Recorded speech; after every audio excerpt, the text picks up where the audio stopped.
Assalamualaikum warahmatullahi wabarakatuh. Perkenalkan nama saya Nur Fitriani dengan NIM 23101232200007.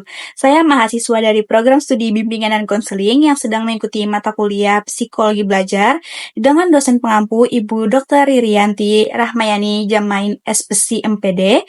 Pada kesempatan kali ini, saya akan membahas tentang faktor-faktor yang mempengaruhi proses belajar serta bagaimana sih layanan bimbingan dan konseling dapat berperan dalam mendukung proses tersebut. Di era globalisasi dan kemajuan teknologi yang begitu pesat, tantangan dalam dunia pendidikan semakin kompleks. Salah satu permasalahan utama yang sering dihadapi oleh para pelajar adalah kurangnya motivasi belajar, kesulitan dalam mengelola waktu, serta tekanan psikologis yang datang dari berbagai faktor eksternal dan internal. Nah, tantangan ini dapat berdampak pada kualitas belajar, terutama bagi pelajar yang belum memiliki keterampilan dalam mengatasi stres atau masalah pribadi yang mengganggu konsentrasi. Selain itu, adanya perbedaan cara belajar di antara individu juga menjadi tantangan yang harus dihadapi oleh para pendidik dan konselor.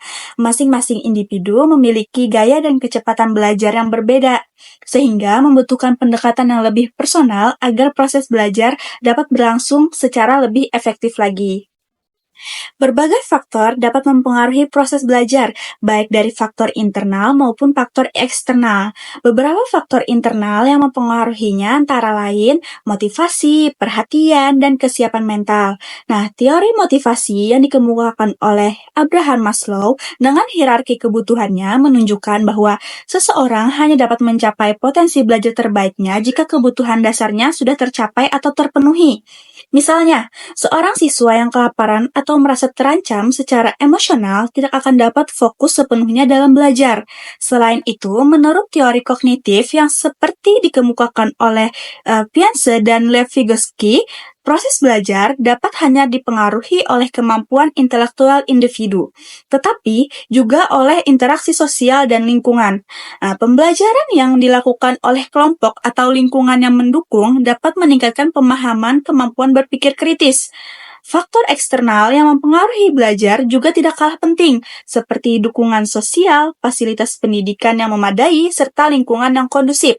Nah, menurut penelitian yang dilakukan oleh Desi dan Rian dalam teori motivasi diri, self-determination theory, dukungan yang diberikan oleh orang lain, baik dari keluarga, teman, guru, sangat mempengaruhi kualitas belajar seseorang.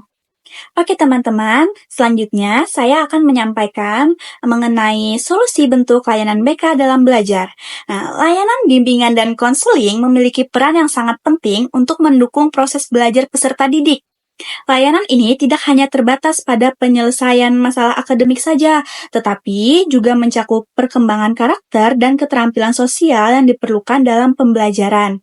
Salah satu solusi yang dapat diberikan oleh layanan BK adalah dengan menyediakan sesi konseling untuk membantu siswa mengatasi masalah pribadi atau tekanan psikologis yang menghambat proses belajar siswa tersebut.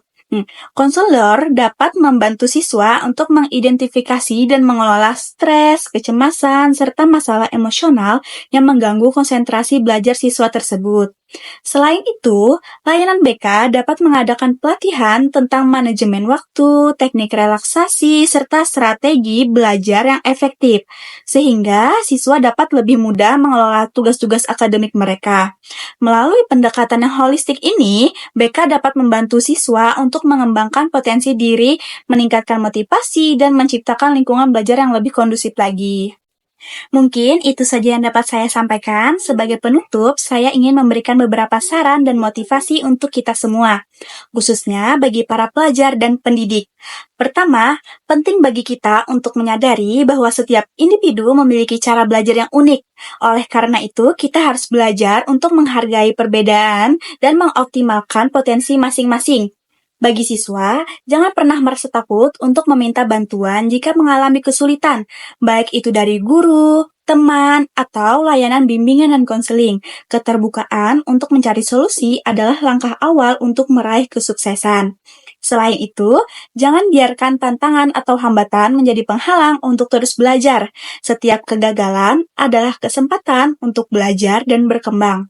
Dengan terus menjaga motivasi, mengelola waktu dengan baik, serta menjaga keseimbangan antara belajar dan istirahat, kita dapat mencapai hasil yang maksimal. Bagi pendidik dan konselor, tetaplah menjadi pendamping yang sabar dan memberi dukungan yang diperlukan agar siswa dapat berkembang dengan baik, baik dalam aspek akademik maupun pribadi. Akhir kata, mari kita terus bersemangat dan percaya bahwa dengan usaha dan dukungan yang tepat, kita semua mampu menghadapi tantangan dan meraih tujuan kita dalam belajar. Teruslah belajar, karena belajar adalah kunci untuk membuka masa depan yang lebih baik. Terima kasih atas perhatian dan kesempatan yang telah diberikan. Semoga kita semua selalu diberikan kemudahan dalam setiap langkah belajar kita. Wassalamualaikum warahmatullahi wabarakatuh.